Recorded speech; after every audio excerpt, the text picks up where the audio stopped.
The uninvited guest in the night. There is a peculiar stillness that comes with age, not the stillness of peace, but the kind that echoes. For many, the twilight years were meant to be a time of rest. A time to sit quietly in the comfort of a worn chair, to enjoy the sweetness of silence, of memories, of slower mornings and gentler afternoons. But for others, the silence becomes loud. You find yourself alone in the familiar. The photos on the walls haven't moved, the clock ticks as it always did, the kettle still sings at the same time each morning. Yet something has shifted. The space between the noises feels heavier now. A strange weight presses against your chest, not physical, but almost unbearable. This, my dear friend, is anxiety in its most silent disguise. It does not always arrive in panic attacks or desperate calls for help. Sometimes, it comes as a vague tension during tea. A racing heart at midnight. A fear so subtle it almost feels like a whisper in the walls. And yet, it is there. Sitting beside you like an uninvited guest, making itself comfortable in your quietest hours. As someone who has walked the path of Buddhist contemplation for decades, I can tell you this. Anxiety is not a flaw in your soul. It is not proof that something is broken within you. It is an invitation. An invitation to awaken. Most of us were taught to fear anxiety. To hide it. To medicate it. To label it as bad. But Buddhist wisdom has always taken a different stance. One that is not afraid of the dark. One that dares to look straight into the face of suffering and ask, "What are you here to teach me?" Because, in truth, the Buddha never promised a life free from pain. What he offered instead was the path to freedom amidst pain, a kind of liberation that doesn't erase our storms but teaches us to stand still in the middle of them, untouched, unshaken. The elderly, especially, encounter a form of anxiety that is not easily understood by younger minds. It is not about deadlines or ambitions. It is not about success or reputation. It is about meaning. About endings. About the fear of being forgotten, of losing relevance, of becoming a shadow in the lives we once lit so brightly. I have sat beside hundreds of people, monks, widows, teachers, mothers, carpenters, who whispered to me through tears, "Why do I feel this fear now, when I have done everything I was supposed to do?" And I would answer, because now, finally, there is enough silence to hear it. For many decades, you may have been busy surviving, raising children, caring for aging parents, building careers, enduring illness. But once the doing slows down, the being begins. And with that being comes all the postponed emotions, all the unanswered questions, all the quiet griefs. This reflection, this journey I invite you on, is not a sermon. It is not a miracle cure. It is a conversation with the deepest part of yourself. It is a remembering of an ancient truth that has lived in the heart of Buddhist teachings for 2,600 years. You are not your thoughts. You are not your fear. You are not your anxiety. In the chapters ahead, we will not try to destroy anxiety. That is not the Buddhist way. Instead, we will befriend it. We will sit with it like a wise teacher. We will listen. We will breathe. And, perhaps most importantly, we will begin to see that the very thing we feared was never our enemy. So, take a breath with me now. Gently. Slowly. Place your hand on your chest. Feel the rise and fall. Whisper to yourself, "I am still here. And I am ready to see differently." This is the beginning. The beginning of a homecoming. Not to the person you used to be, but to the awareness that has always watched it all unfold, the peaceful witness within you who never aged, never panicked, never broke. Let's walk gently from here. Facing the roots, what truly fuels our anxiety. Every gardener knows. If you wish to remove a weed, you must not cut it at the surface. You must kneel, dig deep, and find its roots. So it is with anxiety. We often try to trim anxiety like trimming the branches of a wild vine, by distracting ourselves, avoiding silence, numbing our discomfort. But as long as the root remains, it grows again. Sometimes subtler. Sometimes stronger. The Buddha, with the calmness of 1,000 suns, pointed clearly to those roots: attachment, ta, and aversion, dosa. Two twins of the mind that, left unchecked, bind us to suffering like vines around a tree. Let us first look at attachment not as an abstract concept, but as an everyday experience. Attachment is that inner grasp, the clinging to how things used to be, to people, roles, identities, health, routines. It is not wrong to love. In fact, Buddhist philosophy never condemns love. But when love turns into grasping, when we cannot imagine life without a certain condition remaining unchanged, suffering is born. I remember clearly a man I once taught, retired naval officer named Tom. For 35 years, he woke at dawn and walked the same trail beside a silver lake near his home. He was a man of precision, discipline, and consistency. But at age 68, after a sudden hip injury, he was told he could no longer walk long distances. To an outsider, this seems minor. But to Tom, it was like being exiled from himself. "I don't know who I am anymore," he told me, gazing at the teacup in his hand. "I used to be strong, useful. Now, I feel invisible." What Tom was experiencing wasn't just physical pain. It was the ache of identity loss. His anxiety was not about the hip. It was about losing the version of himself he had spent decades becoming. This is attachment. We attach not just to people and places, but to ideas about ourselves. And when reality does not align with those ideas, we suffer. Now consider aversion, its quiet cousin. If attachment pulls us toward what we desire, aversion pushes us away from what we dread. Illness, uncertainty, loneliness, the slow fading of youth, these are truths of life we often refuse to accept. We fight them like waves, hoping they will stop if we resist hard enough. But waves do not stop. They wash over us anyway. And the more we resist, the harder they crash. Let me share another story. A woman named Lynn, aged 73, who lost her husband after 48 years of marriage. She told me, "I still wake up expecting to hear his voice. I push the thought of death away every day, but it finds me again each night." Her anxiety wasn't just about grief. It was about the refusal to make peace with impermanence. The Buddha once said, "Whatever is subject to arising is subject to ceasing." And while this may sound poetic, it is terrifying to the ego that wants things to last. But that's the paradox: our need for permanence creates the exact suffering that impermanence, gently accepted, can heal. Think of the ocean. It does not resist the tide. It rises and falls. So too must we.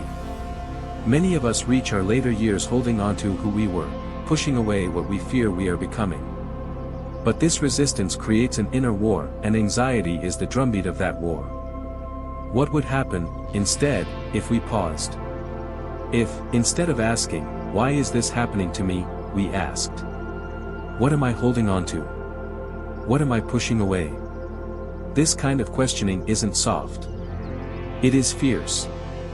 It is the kind of honesty that requires us to face the mirror not with shame, but with sacred curiosity. And here's the tender truth. You are not wrong for feeling anxious.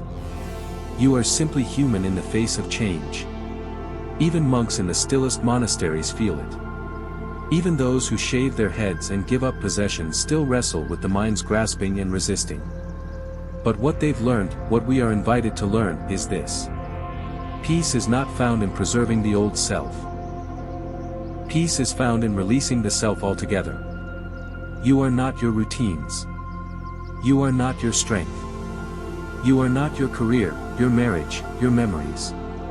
You are awareness, the one who sees all these things come and go. In the next part, we will explore a simple yet profound phrase that helps loosen this grasp: this too is just a thought. It is a doorway that many overlook, but those who enter find something surprising, a space inside the mind where freedom lives. Reclaiming the mind, this is just a thought. At the core of Buddhist meditation is a truth so quiet, so gentle, that we often overlook it entirely. Not every thought is real. Not every thought is you. In a world obsessed with productivity and performance, we've grown used to treating every thought as a command, every worry as a warning, every fear as a fact. But what if that voice in your head is not a prophet, but simply an echo? The Buddha did not teach us to silence our thoughts, he taught us to see them clearly. One of the most liberating practices in Buddhist tradition is vipassana, or insight meditation. It is the art of watching your thoughts arise and pass without clinging, without judgment, without believing they define you. It is to sit, breathe, observe, and say gently, "This, too, is just a thought." Let me tell you about Marlene, a widow in her 70s who began experiencing a slow, gnawing fear after the death of her husband. Her thoughts weren't grand. They were small and specific. What if I fall in the kitchen? What if I forget to lock the door? What if no one checks in on me? And with each question, her chest tightened, her hands grew cold, her mind spun into rehearsals of catastrophe. When she joined a mindfulness group at her local community center, the teacher offered a small, almost laughable exercise. Whenever fear arises, write this sentence on paper: "This thought is not me. It is just a thought." At first, she resisted. It felt silly, she told me. How can a sentence undo something so physical? But over time, something shifted. She began to realize that her fear wasn't based in the present. It was a projection, a story her mind was telling her. And by naming it as, just a thought, she loosened its grip. One afternoon she shared in class, eyes misty but strong. The fear didn't vanish. But it stopped leading me. This is the power of non-identification, one of the most profound yet accessible gifts of the Dharma. It reminds us that we are not our thoughts. We are the sky, not the storm. You see, most suffering doesn't come from what happens. It comes from what we think about what happens. Imagine your mind like a pond. A thought drops in like a pebble. If you leave it be, it creates a ripple and then fades. But if you jump in after it, trying to catch it, trying to stop it, you stir the whole pond into chaos. Some thoughts arise from old wounds. Some from inherited worry. Some are just the mind's way of doing its job, protecting you, scanning for danger, imagining possibilities. But here's the distinction Buddhist wisdom offers. Thoughts are not truths. They are visitors. You can observe them, learn from them, and let them pass. As the Zen monk Shunryu Suzuki once said, "Leave your front door and your back door open. Let thoughts come and go. Just don't serve them tea." What we practice, then, is not suppression. It's presence. It's standing beside the thought, not inside it. And from that vantage point, a miracle occurs, the thought loses its power to control you. Let me offer another story. There was a man named Daniel, a former school principal. After retiring, he began having panic attacks at night, something he never experienced during his working life. The stillness, once welcomed, became unsettling. "I thought I was going crazy," he said. We spoke for hours about his thoughts. "I keep thinking something is wrong. Something is coming." But when we examined it closer, there was no evidence, just sensation, images, echoes. So I asked him, "Can you say, even once a day, when the thought arises, this is just a thought? I don't have to follow it." He did. And after a few weeks, he said something remarkable. "It's still loud. But it no longer feels like a command. It's just noise. I don't obey it anymore." And this, friends, is inner freedom. The mind will continue to think. That is its nature. But you no longer have to believe every thought it offers. You are the awareness behind the thought, not the voice. So next time anxiety rises, try this. Sit down. Place one hand on your heart. Breathe deeply. And whisper to yourself,